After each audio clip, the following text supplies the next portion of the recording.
imikangara izoba yifuza kuja muri urwo rwego imaze kwegeranya ibisabwa byose izoshobora kwiyandikishiriza mu bibanza vyateguwe bikurikira. Mu ntara ya Buhumuza bazokwiyandikishiriza mu Ruyigi, Cankuzo na Muyinga. Intara ya Bujumbura ibibanza vyateguwe ni Mukaza, Bubanza, Cibitoke na Isare. Intara ya Burunga bazokwiyandikishiriza Bururi, Makamba, Rutana na Rumonge.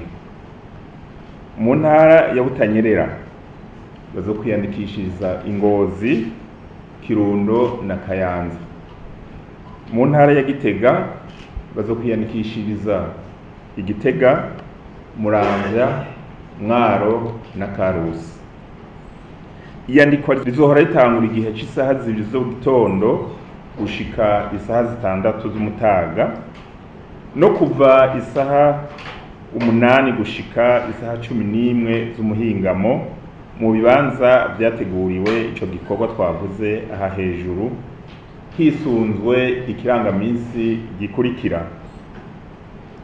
Ku mikangara yitegurira kuba intwazangabo z'intwaramiheto ni kuva igenekerezo rya 29 Nyakanga uno mwaka wa 2025 gushika igenekerezo rya 11 Gitugutu umwaka wa 2025.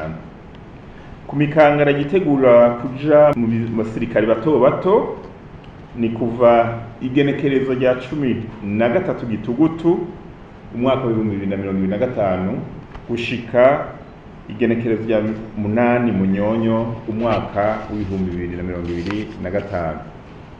Ku mikangara yitegurira kuja mu rwego rw'ibisongerezi by'intwazangabo ntwaramiheto ni kuva ku igenekerezo rya 17 Munyonyo gushika igenekerezo rya 12 Kigarama umwaka wa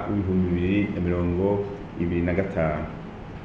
Menya neza, imikangara izoba yiyandikishije mu rwego rw'intwazangabo izotegerezwa gutonda ku migwa mikuru y'intara ivukamwo ku igenekerezo rya 18 Gitugutu umwaka wa 2025 isaha 1 zo mu gitondo, bitwaje ibibaranga kuvuga karangamuntu hamwe n'ibikoresho byo gukora ibibazo by'ibiharuro, igifaransa n'icyo